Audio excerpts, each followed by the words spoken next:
Bonsoir, Arvel Maradi.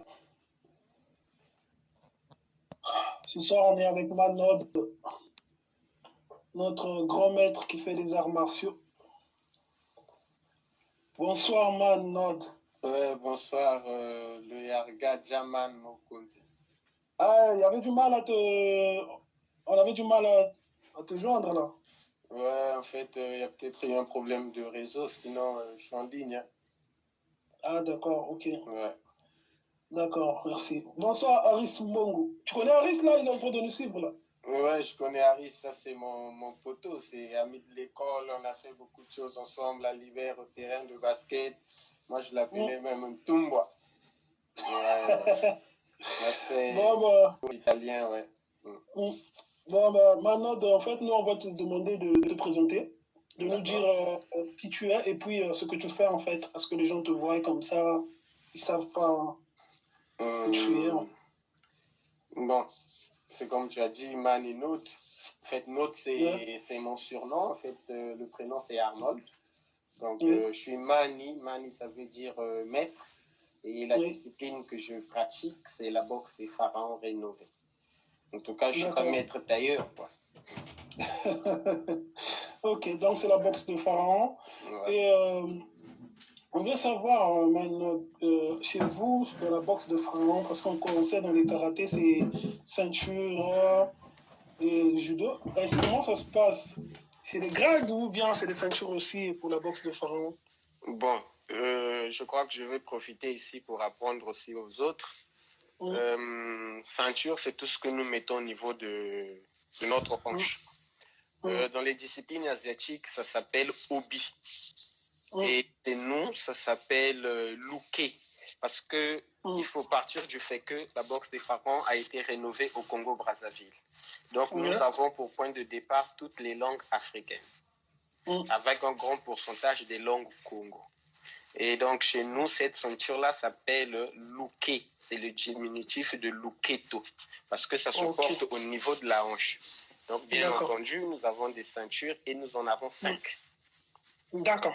Ok, on va revenir sur ça. Donc, c'est des ceintures comme chez les karatékas ou bien chez les judo. Et en fait, tu as dit que tu fais de la boxe de pharaon. Et je vais vraiment te laisser parler. Tu vas nous donner les détails précis parce qu'on connaît le karaté, le judo, le taekwondo. Beaucoup ne savent pas c'est quoi la boxe de pharaon. En fait, parle-nous de la boxe de pharaon et de l'origine de la boxe de pharaon. Vraiment, prends ton temps, donne-nous les détails qu'il faut. Ok. D'abord, le nom l'indique bien, boxe des pharaons. Donc, excuse-moi, Manod, en fait, tu peux parler en français ou en lari. Hein. Ça il n'y a pas de souci, mais on va faire pour tous les gens. On ne sait jamais. Tous ceux qui nous regardent ici, je pense, ne sont pas là. Donc, je vais dire quoi? On utilise la langue de partage. La boxe des pharaons. Tu as le terme pharaon qui déjà nous rapporte à l'Égypte antique. Donc, cette discipline-là a été pratiquée pendant le règne des Égyptiens anciens. Maintenant, l'histoire nous apprend que les royaumes anciens de l'Égypte n'existaient plus. Et dans sa forme actuelle, elle est devenue boxe des pharaons rénovée.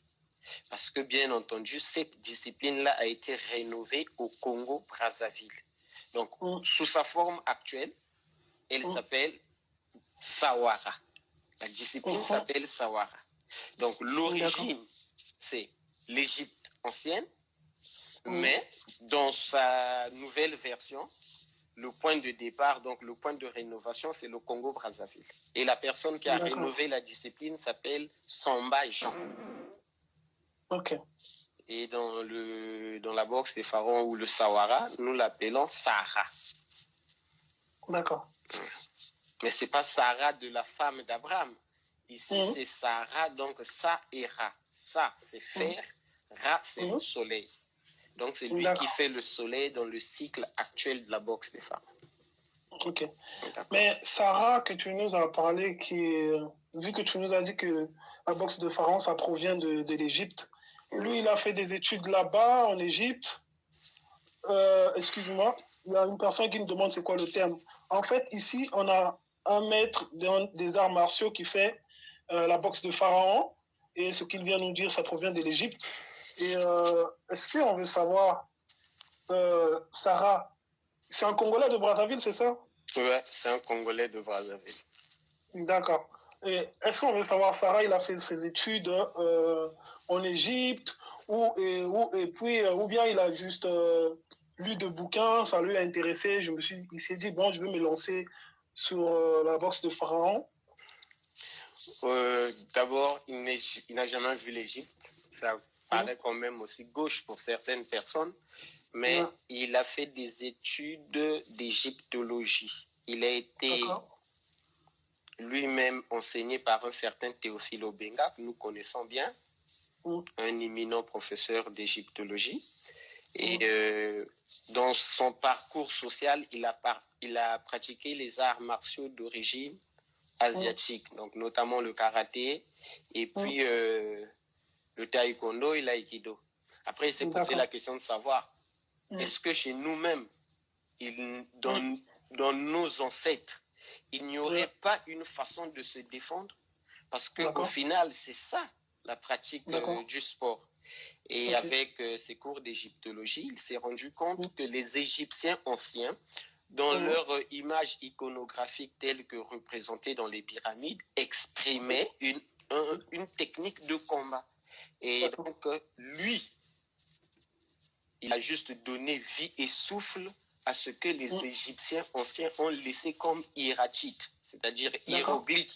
C'est quand c'est écriture, hiératiques, c'est quand c'est image. Donc, c'est partant de ces images-là qu'il a bel et bien mis sur pied la discipline telle que pratiquée aujourd'hui en tant que technique de combat. D'accord. Ouais. Et Sarah, donc ça veut dire qu'il a étudié, il n'y a eu personne qui l'a formé en fait. Non, sur la boxe des pharaons, c'est lui le rénovateur, personne ne l'a formé. Il a été formé au karaté, au taekwondo, parce que ce sont des sports importés. Mais lui-même, il a rénové la boxe des pharaons. Moi, je t'appelle Mani Nod, mais les gens vont croire que tu t'appelles Mani. Tu peux nous dire pourquoi on t'appelle Mani? Et tu nous as parlé de ceinture, chez vous, c'est le Luketo. Et toi, Luke. Et donc, il y a jaune, bleu, orange, et puis il y a le noir aussi. Toi, tu as quelle ceinture? Et puis, comment vous appelez les ceintures jaunes aussi? C'est ceinture jaune comme c'est chez les karatékas ou bien il y a des noms en fait? Bon, on m'appelle Mani parce que je suis maître. Donc, Mani veut dire maître. J'ai dit ici au départ que la boxe des pharaons rénovée a pour point de départ le Congo-Brazzaville, donc l'Afrique subsaharienne. Lors de sa rénovation, le rénovateur s'est inspiré des langues africaines, mais venant du sud du Sahara. Donc, quand vous allez au centre de l'Afrique, vous avez les Mani Congo. C'était en fait les maîtres, les vizirs, donc l'oreille et l'œil du chef. Donc le Mani dans la boxe des pharaons, c'est le maître. C'est celui qui a atteint le plus grand niveau de grade technique. Donc c'est pourquoi moi, je suis Mani, parce qu'on présume que j'aurais beaucoup appris. Ça, c'est de 1. J'ai dit ici que chez nous, ce ne sont pas des ceintures. Comme au karaté aussi, ça ne s'appelle pas ceinture, ça s'appelle obi. Ok. Et chez nous, c'est luke. On vient d'être informé. Luke, donc c'est le diminutif de luketo. Ok. Ouais, nous avons donc le luke ou ceinture blanche, jaune, rouge et noir. Ça, ce sont des grades techniques. Maintenant, vous voyez ce que j'ai sur ma tête, il y a la couleur orange. Quand tu viens pratiquer la boxe des pharaons, de ta ceinture blanche jusqu'à la ceinture rouge, tu as une jupe de couleur noire avec ton louquet, donc la corde qui est soit de couleur blanche, jaune ou rouge. Parce qu'on présume que quand tu viens, tu ne connais encore rien, nous t'apportons de la connaissance. Une fois que tu es maître, ça veut dire que tu as déjà connu les techniques et maintenant tu es dans la lumière, tu portes cette couleur. Donc tu as l'orange qui a du noir à l'intérieur. Donc ma tenue a en fait ce symbole-là. Ça symbolise quoi? Ça symbolise l'illumination, c'est-à-dire que tu as atteint la lumière. Parce que dans la boxe des pharaons, le départ, c'est le soleil et la Maat. Ouais. D'accord. Donc, là, je vois que ça veut dire que toi, dans la boxe de pharaon, tu es un grand maître déjà. Ouais. Tu as déjà atteint le sommet. Ouais. Ok. Avant qu'on puisse finir de parler de toi, parce que toi, tu représentes pas que...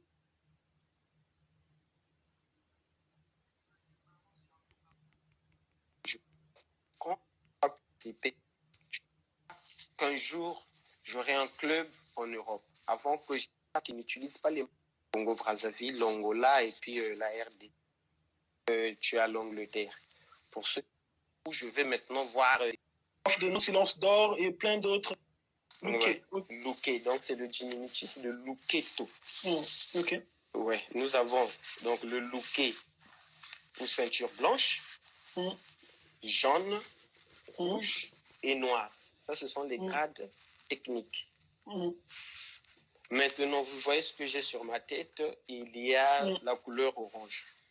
Quand tu viens pratiquer la boxe des pharaons, de ta ceinture blanche jusqu'à la ceinture rouge, tu as une jupe de couleur noire avec ton looké, donc la corde qui est soit de couleur blanche, jaune ou rouge. Parce qu'on présume que quand tu viens, tu ne connais encore rien, nous t'apportons de la connaissance. Une fois que tu es maître, ça veut dire que tu as déjà connu les techniques et maintenant tu es dans la lumière, tu portes cette couleur. Donc tu as l'orange qui a du noir à l'intérieur. Donc ma tenue a en fait ce symbole-là. Ça symbolise quoi? Ça symbolise l'illumination, c'est-à-dire que tu as atteint la lumière. Parce que le sol, dans la boxe des pharaons, le départ, c'est le soleil et la Maat. Ouais. D'accord.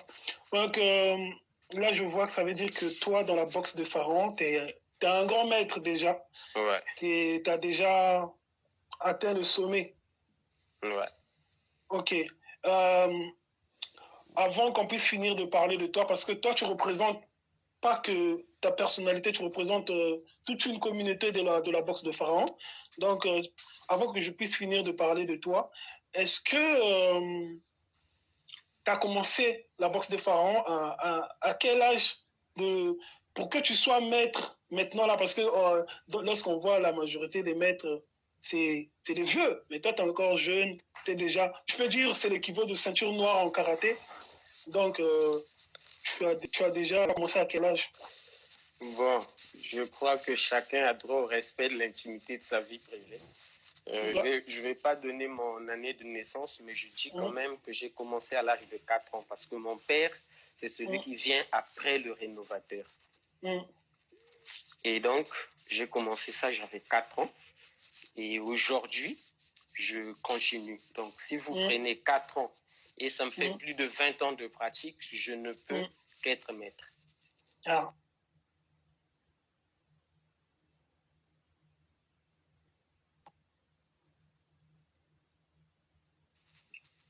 Excuse-moi, j'ai reçu un appel là, s'il te plaît. D'accord. Est-ce que il y a même Harris qui nous demande, avant je salue Pattern qui est avec nous, je salue Harris, je salue Franck de King of the North, Silence d'Or et plein d'autres, Maman Reine et puis Destali, il y a beaucoup de gens qui nous suivent. Et puis Merveille Ndoki aussi qui est avec nous aussi, qui nous suivent aussi, c'est un grand joueur du Congo-Brazzaville, il est dans le Diable Rouge. Et en fait, il y a Harris qui demande, faut-il partir d'un secte Attends, je vais lire qu'est-ce qu'il dit. Faut-il partir d'un secte Attends. Il dit, faut-il partir d'un secte? Où y a-t-il honnêteté? Je sais pas, attends. Faut pas que je puisse dire des bêtises. Ouais, bon, j'ai lu en fait, il parlait de secte ou mysticisme. C'est quelque chose. Où tu as été initié. Bon, je pense que tu peux nous répondre sur sa question. Bon, il faut d'abord dire c'est Harris, c'est à celui qui a posé la question, c'est que dans les arts martiaux, on ne parle pas de mystique.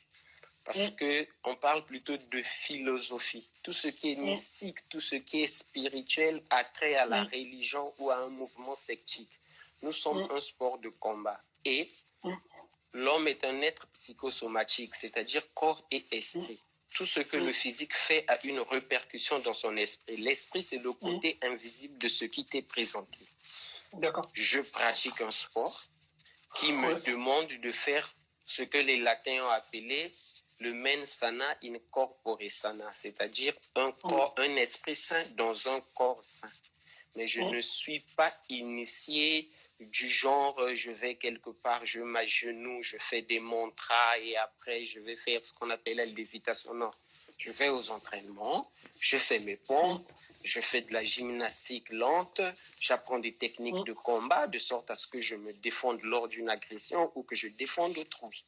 Il y a l'existence d'une compétition, donc c'est un sport. D'accord. C'est un sport RIS, donc ça ne demande pas d'être dans un secte. Mais ce sport-là, moi, je pense que je connais un peu, mais je veux savoir, en fait, il y a un côté spirituel à l'intérieur. Ouais, c'est ce que je venais de dire à peine. C'est-à-dire que quand les gens te disent est-ce qu'il y a un côté spirituel, dans leurs questions, ils ne veulent pas entendre que tu leur dises que spirituel vient du terme spiritus qui veut dire esprit. Donc, c'est en fait une conséquence logique. C'est comme les deux faces d'une monnaie. Les gens, ils veulent savoir c'est dans quelle religion. En fait, ils te parlent de mystique. Dans leurs questions, ils n'ont pas la réponse que toi, tu veux les apporter. C'est spirituel, j'ai bien dit, dans la mesure où, quand je pratique, je donne un bénéfice à mon esprit. Mais ce n'est pas spirituel dans la mesure où je vais maintenant voir des images, je peux faire des incantations, je peux prier pour toi, je peux... Non, non, non. Il n'y a rien de tout ça. C'est comme tu vois seulement un maître dans la rue, il fait le karaté. C'est la même chose. Ouais. Mais chez nous, c'est la philosophie, c'est une philosophie. Et la philosophie, c'est la philosophie de la maths. Dans les arts martiaux asiatiques, c'est ce qu'on appelle le Do chez les Japonais, le Yin et le Yang chez les Chinois, le Dao chez les Vietnamiens. Donc le Do, la karaté Do, Aikido, le Do, là veut dire esprit. D'accord. Ok, mais il n'y a pas de sorte où, parce que tu essaies un peu de nous parler un peu, s'il te plaît, de le truc qu'on voyait, on dit Baye, Terra, c'est un peu quoi en fait? Il y a un langage en fait, dans ce sport, il y a un langage particulier. Ouais, en fait, c'est peut-être intéressant pour ceux qui viennent de nous rejoindre. J'ai dit au départ que la boxe des pharaons se pratique dans les langues africaines, mais du sud du Sahara. Donc l'Afrique noire. Le Baïété, ça veut juste dire salut. Dans l'Afrique du Sud, l'actuelle Afrique du Sud, il y avait un royaume qu'on appelait le royaume Zoulou. Et donc, dans le royaume Zoulou, pour dire salut, on dit Baïété. Et donc, nous aussi, nous avons pris ce nom-là, Baïété. Maintenant, Ra, c'est le nom qu'on nous a laissé du soleil. Donc, Baïété Ra, salut au soleil. D'accord? Oui. Parce que la boxe des parents se pratique en face du soleil. Ok. En fait, la question qu'on vient de poser ici par Deomaf, je voulais te poser cette question.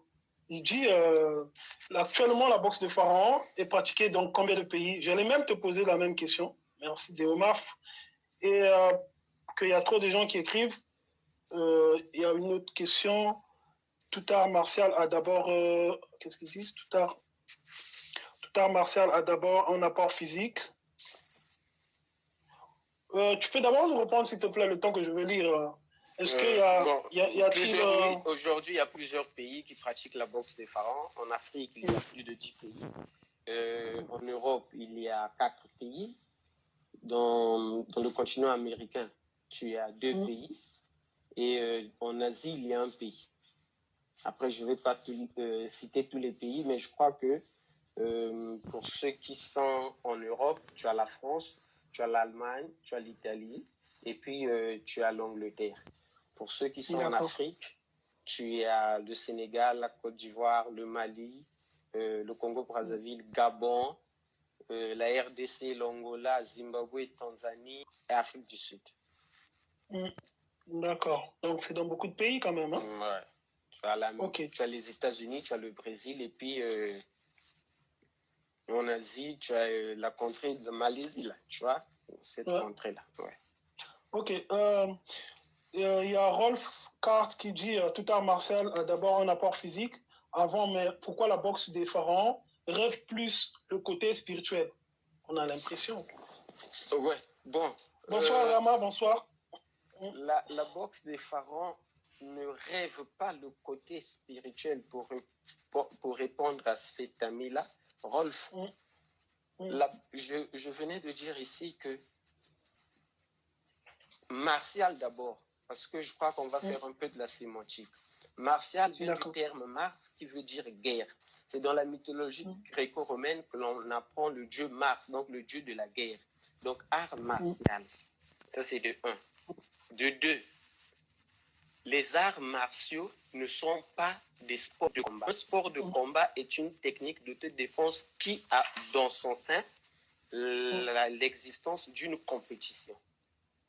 L'aïkido est un art martial, mais ce n'est pas un sport de combat parce que dans l'aïkido, il n'y a pas de compétition.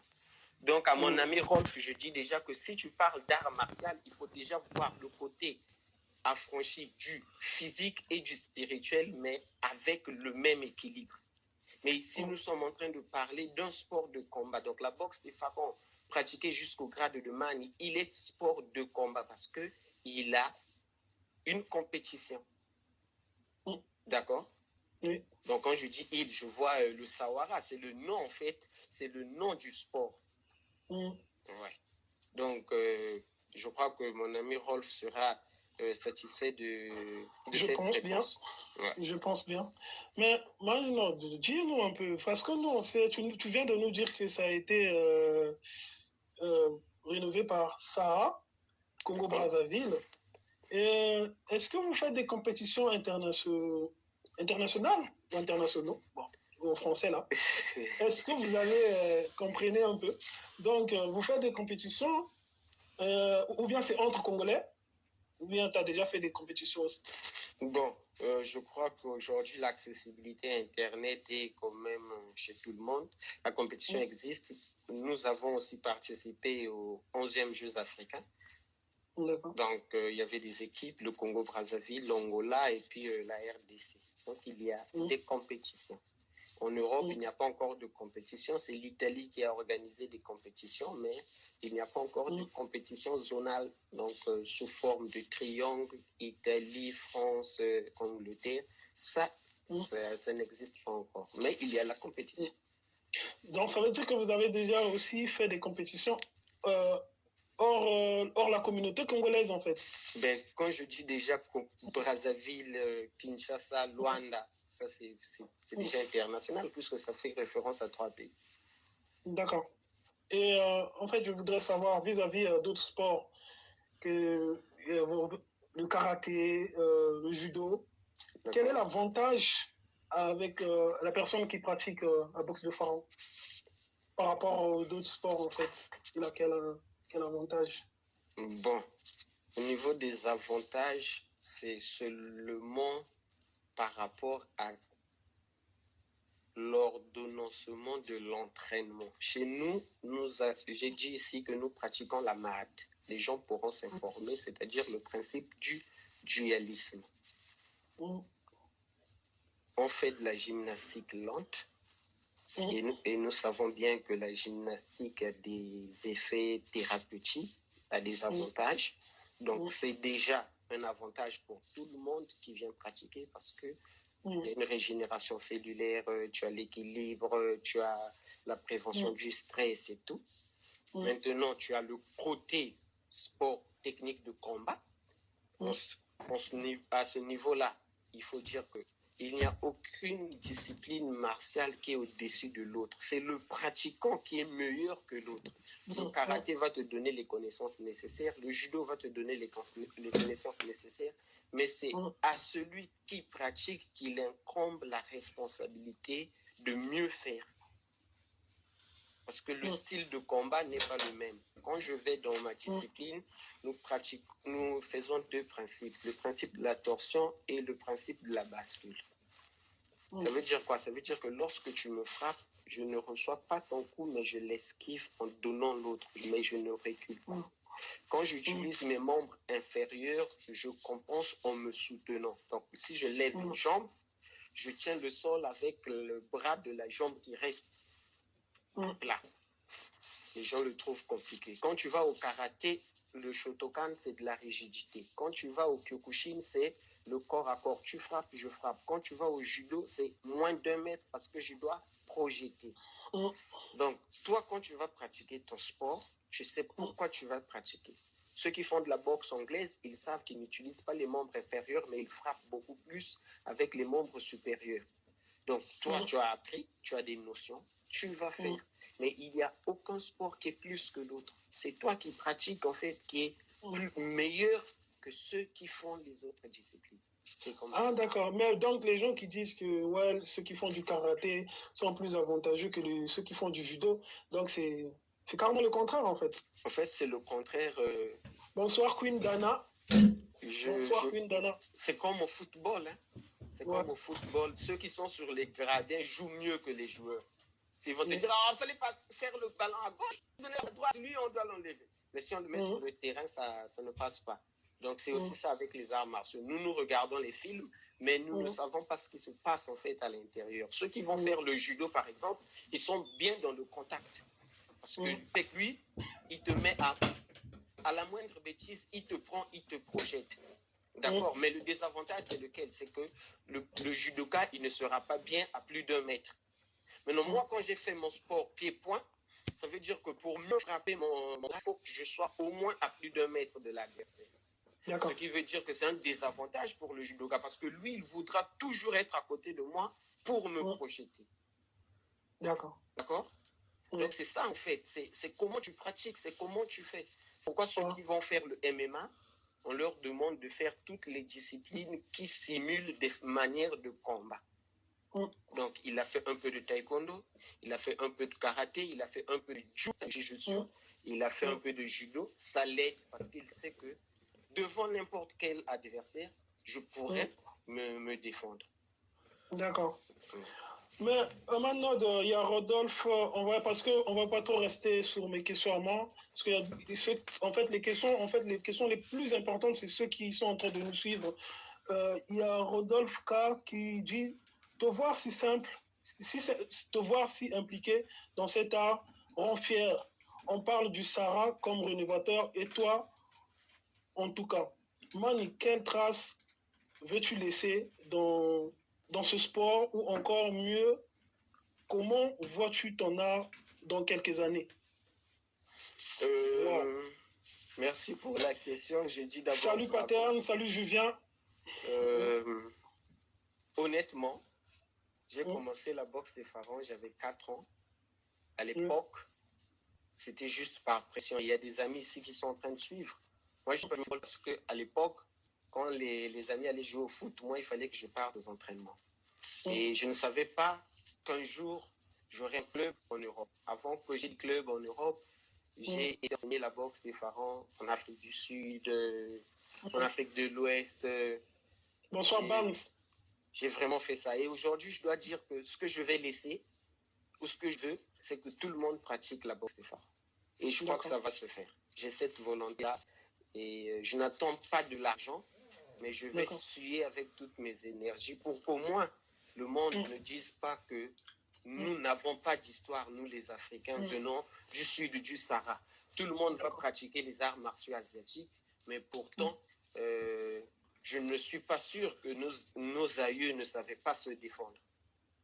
Parce que si on était des moins que rien, je ne vois pas pourquoi on allait nous déporter de l'Afrique vers l'Amérique.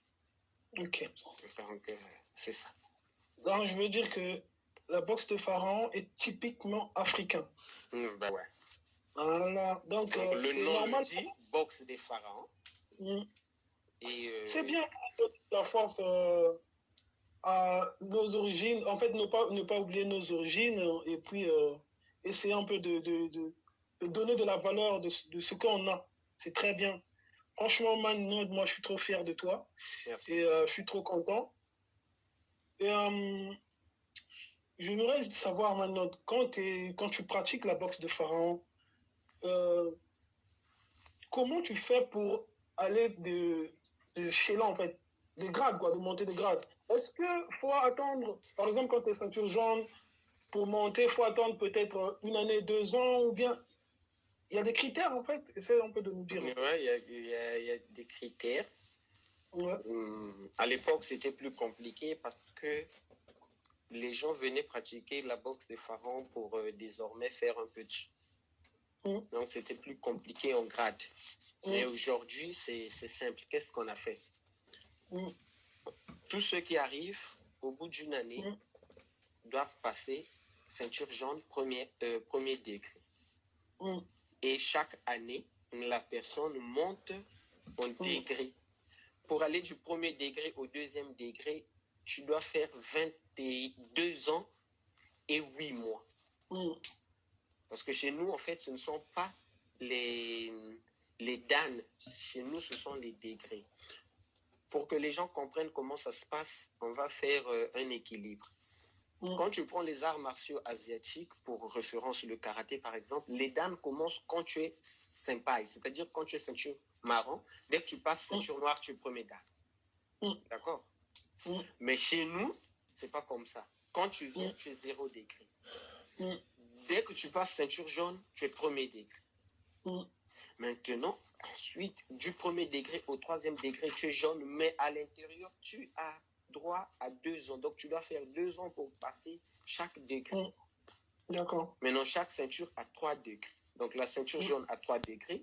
Premier, deuxième, 3e degré. La ceinture rouge à 3 degrés, 4, 5, 6.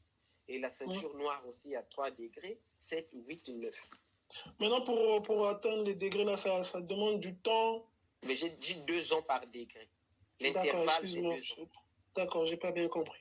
Après, il y a The King of the North, qu'on appelle Nox One, qui nous dit, j'espère qu'on aura une démonstration de la boxe de pharaon. Bon, je sais pas, on va voir si on a le temps.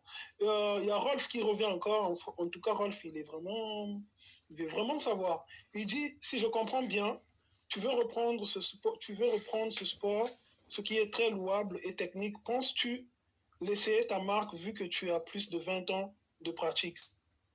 Ouais, je vais laisser ma marque parce que là, déjà, j'ai laissé ma marque. Là, déjà, j'ai ma marque dans la boxe des pharaons parce qu'il y a beaucoup de choses aujourd'hui qui se pratiquent dans la boxe des pharaons. Parce que moi, j'ai été voir ce que les autres ont fait.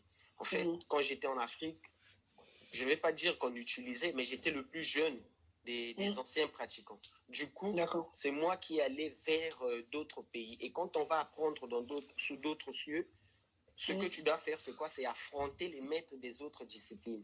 Ce qui, en l'occurrence, a fait que j'ai compris que chez les autres, il y a certaines choses qui sont très simples, mais très efficaces.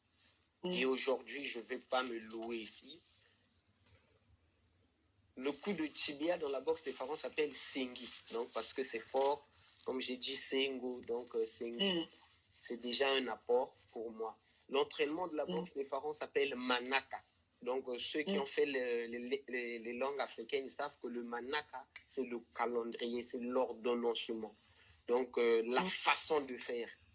J'ai eu ce terme-là parce que j'ai été à côté d'un chef spirituel le chef spirituel des Kimbongistes, et il fallait que j'aille apprendre ceux qui font leur garde là-bas. Et c'est où j'ai eu ce terme-là et je l'ai apporté auprès du Sahara. Ils ont validé parce qu'il y a aujourd'hui une direction pour la recherche. Ils ont validé le terme. Donc, il y a beaucoup de choses que j'ai déjà mis dans la pratique de la boxe des pharaons. Et je pense que mon ami Rolf, un jour, saura que même si ce n'est pas lui ou ses enfants diront que papa nous parlait de quelqu'un, il a laissé ceci ou cela. Et aujourd'hui, en France, c'est moi qui suis le représentant légal parce que la France est le seul pays qui ne te permet pas d'enseigner une discipline quand tu es ceinture noire. Donc, la ceinture noire ne t'autorise pas à enseigner une discipline, qu'elle soit ici. Donc, il faut d'abord commencer par apprendre l'instruction. Il faut aller dans des établissements, faire des formations. Il y avait des gens qui sont arrivés ici, ils ont bien voulu le faire, mais Oyebi, Betalibanga, tout ça là. Et je suis arrivé, je me suis battu avec beaucoup de gens qui m'ont prêté main forte. Et en tout cas, si on parle de la boxe des pharaons en France, en Europe, c'est parce qu'il y a un certain Babel Arnold qui avait franchi ce cap-là. Ok. Donc c'est déjà Maïnod, en fait, il y a des questions que je voulais te poser après, mais vu que j'ai vu, il y a des gens qui ont déjà posé la question. Eddie, il demande, tu résides où? Il est en France? Je suis en France. Parce que là, présentement, je suis en Île-de-France. Maintenant, je ne sais pas ce que je serai demain, où je serai. Peut-être que je viendrai à Nantes, peut-être que je serai à Méru, dans l'Oise, peut-être que je serai à Montpellier. Donc, les contacts existent. J'ai un Facebook, c'est Tata Babela. On a un comité des pratiquants et des sympathisants. Donc, on a créé ce qu'on appelle le Lisanga. Les pratiquants, il y a les Mike Louvila, il y a beaucoup de personnes que vous verrez aussi. Et les sympathisants, ce sont les amis avec lesquels nous avons grandi au Bled, mais qui sont ici, avec lesquels on essaie de voir dans la mission. Donc, il y a toi, il y a Rolf Carter, il y a Silor Bic, il y a Deomaf, il y a Eyokal, Beter, je ne sais pas. En fait, nous sommes un peu nombreux, nous sommes un groupe d'amis. Chacun de nous essaie d'apporter la pierre à l'édifice. Donc, si vous contactez ces personnes-là, vous mourrez. Mais si je vous dis, par exemple, que j'habite en Tony, il se pourrait que demain, je ne sois plus dans Tony. Que ferais-je? Donc, c'est un peu ça. Donc, je donne les références de Facebook. Ok, donc en fait, tu as dit, il y a des gens qui vont se dire, comment ça, lui? Moi, en fait, j'ai pratiqué la boxe de pharaon. Quand j'étais jeune, il y a mon papa qui était aussi... qui est jusqu'à aujourd'hui, parce qu'il a écrit un livre aussi sur la boxe de pharaon. Et la question que je voulais te poser après, mais Aris qui a déjà posé ça, il dit, ce que j'ai compris, il y a un club actuellement. Peux-tu nous parler du lieu, du tarif, d'inscription, de tout en fait? J'allais te poser cette question à la fin, mais bon. Aris, il a déjà pris des avances. Là. Il est toujours chaud. En fait, nous avons des clubs ici. Et pour l'instant, les clubs se situent en Île-de-France. On a commencé au centre sportif Jean Talbot, qui est dans l'enceinte de l'université de Jussieu. Donc là, je pense que c'est Paris 4, la Sorbonne. Là. Il y a un club là-bas. Et puis, tu as un club à Viry-Châtillon. Tu as un club à Saint-Michel-sur-Orge. Ce sont des clubs où je passe. Ce sont des salles de GMC. Mais ces salles-là fonctionnent avec le calendrier scolaire. Maintenant qu'il y a le confinement, après le confinement, on ne sait pas comment ça va se passer. C'est pourquoi je laisse ces contacts-là pour que les gens puissent avoir l'idée de l'endroit exact. Parce qu'il n'y a pas ouverture d'université en France jusqu'à l'année prochaine. Ce qui veut dire que le centre Talbot sera fermé. On ne pourra pas dispenser nos cours. Donc, je dis à tout le monde, si vous voulez avoir des informations sur les clubs, pour être vraiment très précis, prière de nous contacter, moi, toi et les personnes que j'ai citées. Mais pour ceux qui sont au Congo, parce qu'on sait que la source, c'est au Congo avec Ara. Est-ce que les clubs, ça existe encore au Congo? Il y en a comme ça. Peut-être qu'il y en a qui sont intéressés, peut-être que Eddie va s'intéresser à pratiquer la boxe de pharaon, comme ça il va aller... Au Congo, c'est très, très représenté. Déjà, dans tout Brazzaville Sud, il y a plus de 10 clubs dans chaque quartier. Donc, la personne me met le quartier, je donne le lieu du club. Lui, il est à Bakongo. Il est à Bakongo, donc il doit aller s'entraîner à Bakongo. Bakongo commence à partir de Zanga Diabangombe, ce qui veut dire qu'il va au centre sportif de Makelele. Il va aller côte à côte avec l'église Saint-Charles-Luanga. Donc, ce sont les deux lieux d'entraînement où il va au château d'eau. Juste au château d'eau, il demande le club pour les parents le montent, chez le Sahara. Chez Sahara. Ouais. Donc là, il va apprendre avec le grand maître. Ok. Bonsoir Lilians. Je t'ai vu. Bonsoir Amthinkers. Et il y a Amthinkers qui dit, y a-t-il un moyen de se documenter sur la boxe des pharaons?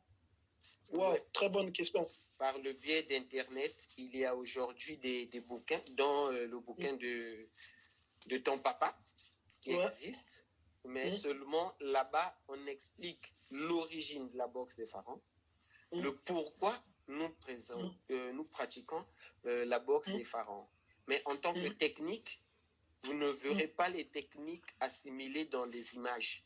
Il n'y en a pas encore parce qu'aujourd'hui, nous sommes dans un monde où la ruse a pris le dessus sur notre bonne volonté.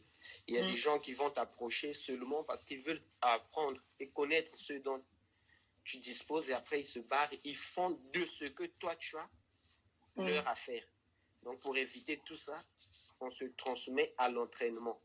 Tu viens aux entraînements, on t'enseigne. Comme ça, au moins dans ta conscience, tu sais que j'ai appris de par Maninode.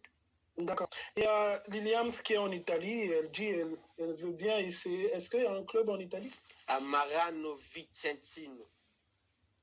À Marano Vicentino.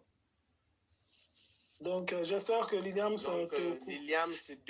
pourra contacter l'association Arco Baleno, donc Arc-en-Ciel en français, avec un certain Luciano. Déjà là, elle peut cliquer, ou bien le Malakima Congo. Il y a des références dans le cadre de la boxe des pharaons en Italie. Le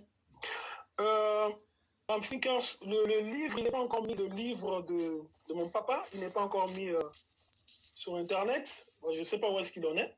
Mais il y a un lien pour les bouquins, pour se documenter sur Internet, sur la boxe des pharaons. Bon, ici, je ne peux pas donner le lien, mais qu'ils cliquent seulement boxe des pharaons rénovée et ils verront tout ce qui sera écrit ou diffusé, quoi. Donc, c'est là où ils verront. D'accord. Il y a Queen Teens, elle, c'est ma soeur. Elle, c'est mon amour, Dana. Elle demande quel est l'âge idéal pour commencer à pratiquer la boxe de pharaon. Il n'y a pas un âge pour commencer à faire quelque chose. Déjà, ça, elle doit le savoir. C'est seulement que quand tu veux faire de la compétition, tu ne peux pas commencer à plus de 30 ans. Sinon, vraiment, tu ne seras pas un bon compétiteur. Là, tu vas faire ton sport de maintien. Parce que je vais d'abord l'apprendre qu'au Congo-Brazzaville, par exemple, il y a un club où la personne la moins âgée a 52 ans. Donc, le plus âgé est dans les plus de 70. Et ils pratiquent, ils font là-bas de la gymnastique et ils apprennent les techniques parce qu'on ne sait jamais. On peut te voler le bout de pain dans la street, après tu te défends. Donc, Liliane, comme tu es une femme, il y a maintenant beaucoup de belliqueux, on ne sait jamais, ton gars peut emmener ça. Tu le mets au sol comme ça, au moins il y a l'équité hommes et femmes. C'est important. Ok. Allez, les gars, mettez les cœurs là. Hein? C'est trop profond ce qu'il dit. Maninode, quand je voyais, je vais te poser une question en fait.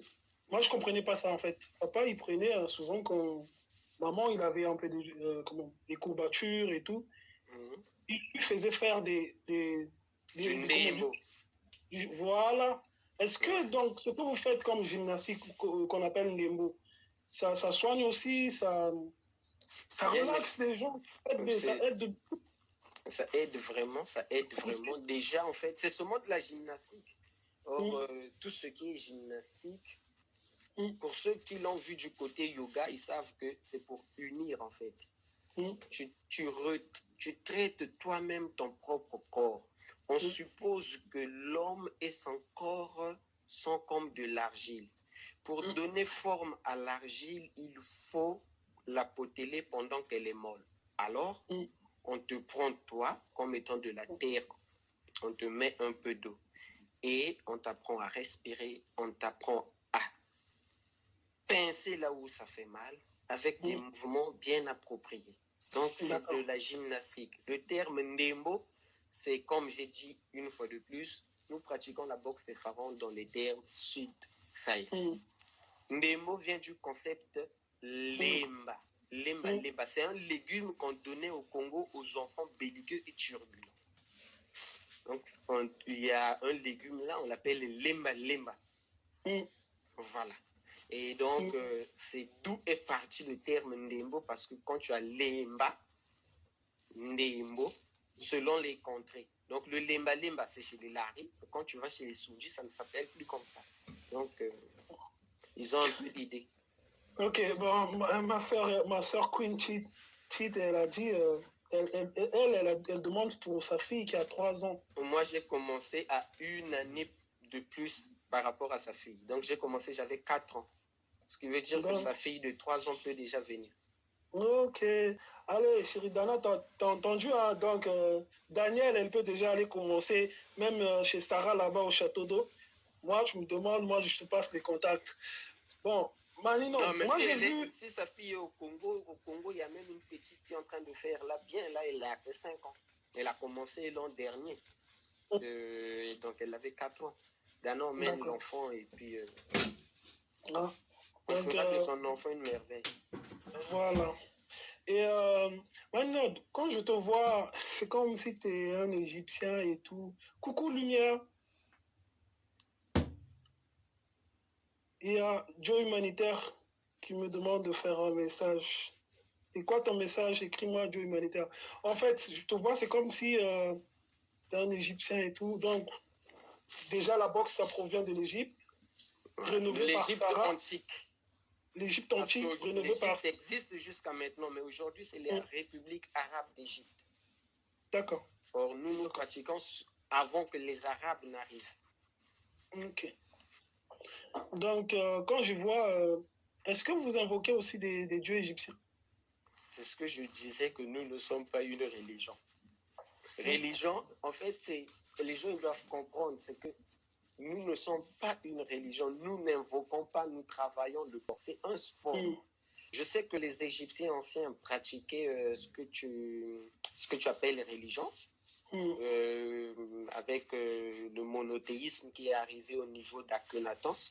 Mais ici, il ne s'agit pas en fait de religion, il ne s'agit pas d'invoquer, il s'agit d'une philosophie basée sur la Mahat. Donc nous apprenons des techniques de combat et c'est tout. Donc c'est un sport. Maintenant, à un certain niveau, on vous apprend de la philosophie. C'est-à-dire qu'on te fait comprendre que tu es dans un monde où il ne sert plus à rien de te battre parce que tu aurais déjà su. Il faudrait maintenant beaucoup plus forger ton côté esprit. C'est ce que les gens ne comprennent pas. L'homme est un être psychosomatique, corps et esprit. Ce sont les deux faces d'une monnaie. Toi, là où tu es, tu as le côté que je vois. Mais il y a aussi un Djaman Mokonzi que je ne vois pas. Et c'est ce côté-là que l'on forge par la pratique de quelque chose. Il y a des gens, par exemple, les musiciens, on pense que quand ils dorment, on vient leur écrire. Non, ils sont dans la chose. Ce qui veut dire que leur esprit est sollicité. Ils ne comprennent pas les phrases de la même façon que toi. Moi, je suis dans le sport. Il y a des choses que je ne vais pas comprendre de la même façon. Donc, c'est comme ça. Il n'y a pas un esprit. Quand tu veux voir Dieu, tu vas aller au niveau d'une religion. C'est là-bas où on va t'apprendre les mantras. Bon, si tu veux, les prières. Ouais. Mais donc, ce qu'on voit dans les films, là, chez les bouddhistes, genre, il fait des pratiques, il se concentre, il change, il est maintenant de l'autre côté et tout, c'est pas réel, c'est juste le film, alors. Tu as bien dit dans le bouddhisme. Le bouddhisme est une religion née avec Siddhartha Gautama, donc le Bouddha Sakyamuni. Ça, c'est une religion, c'est-à-dire qu'ils ont ils ont un messager, Siddhartha Gautama, ils ont un enseignement, la voie de l'illumination. Le Bouddha, on l'appelle l'illuminé. C'est pourquoi ils s'habillent en orange comme moi, parce qu'ils ont atteint la lumière. Chez eux, on a comme l'impression que quand tu pratiques ces arts martiaux-là, il faut être dans une religion parce que leur sport a eu pour point de départ la religion. En Chine, il y avait été érigé ce qu'on appelle le temple de Shaolin. Mais c'était un temple bouddhique à l'époque, à l'origine. Et il y a eu un expert du bouddhisme qu'on appelle Bodhidharma qui est allé enseigner un système de méditation qui s'appelle le dhyana.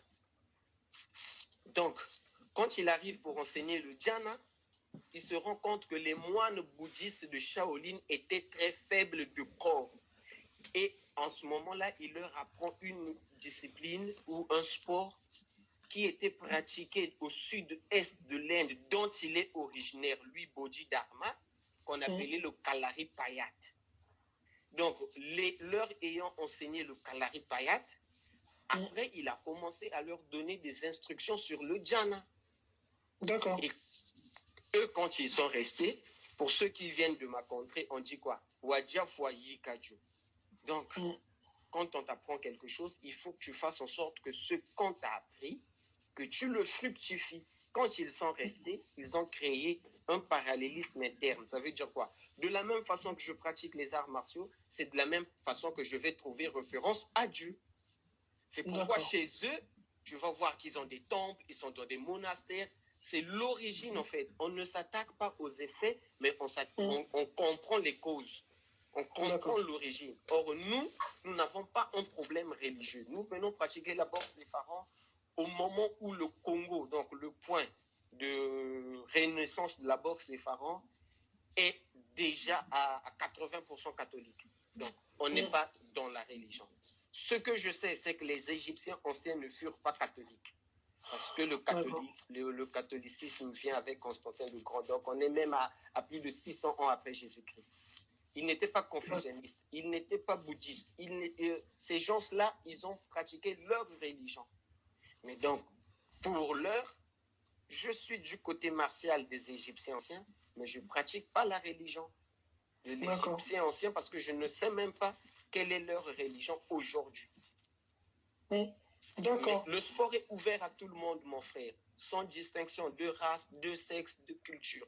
Moi, je veux apprendre un sport que mes ancêtres ont enseigné et je veux perpétuer cet enseignement-là aussi longtemps que je vais vivre. Parce que je sais aujourd'hui que le monde a un rendez-vous du donner et du recevoir. D'accord. Qu'est-ce que j'apporte dans cette société? Si j'apporte aux gens le karaté, ils vont me bouder devant un japonais parce qu'ils savent que le japonais est meilleur que moi. Mais personne ne va me bouder quand je vais apprendre la boxe des pharaons parce que ça vient de mon bled. Ça vient du Congo, ça vient de l'Afrique. Ah ouais, franchement, faut donner la force pour des trucs qui viennent de l'Afrique, en fait. Je ne sais même pas comment je vais appeler ça, pour des inventions de l'Afrique, en fait. En fait, je veux dire, il y a Harris qui dit, étant donné que l'un des avantages du sport et de combat est environ 1 mètre d'écrit de son adversaire, n'est-ce pas le désavantage si tu tombes déjà devant un judoka qui te colle? Ok, c'est ce que je disais au niveau de notre frère Harris, c'est que lorsque tu fais quelque chose, il faut voir la période où tu apprends cette chose-là. À l'époque, les arts martiaux étaient ciblés et avaient des références. Allez, je vais lui prendre l'exemple du judo. Celui qui a créé du Kyokushin, Maître Oyama, il s'est intéressé au combat du taureau. C'est pourquoi ceux qui font le Kyokushin, ils font ça. Ah non, je ne veux pas te couper, mais au cas où ça coupe, il faut que tu me relances parce qu'il y a un timing en fait sur le direct. Ben donc, on coupe ou bien? Tu peux continuer. D'accord, donc, Maître Oyama s'est intéressé au combat des taureaux. Et pour se représenter le taureau, ils font ça. Ceux qui me voient savent qu'au Kyokushin, on combat comme ça, mais on ne recule pas. Aujourd'hui, avec les avancées de la médecine, on dit quoi? Tout ce qui est choc n'est pas bon pour la santé. C'est pourquoi la boxe anglaise n'est pas conseillée parce qu'ils ont souvent des problèmes vasculo-cérébraux. Quand je vais pratiquer mon sport, je ne veux pas pratiquer le sport pour taper les gens. Je vais pratiquer le sport parce que je veux me défendre quand et si besoin y est. Maintenant, en termes d'avantages ou de désavantages, j'avais dit ici que ce n'est pas le sport qui te donne les avantages ou le désavantage. C'est ce que toi tu fais des connaissances reçues. Okay. Je sais aujourd'hui qu'il y a un autre sport qu'on appelle le judo qui se pratique à moins d'1 mètre. Moi, j'ai cette information-là. Et je ne sais pas qui est qui fait quoi. Quand je suis devant toi, je me place à plus d'1 mètre. Je ne vois pas les choses avec l'œil de Harris. D'accord? Donc, Harris, ta question, elle est technique, mais moi, j'avais répondu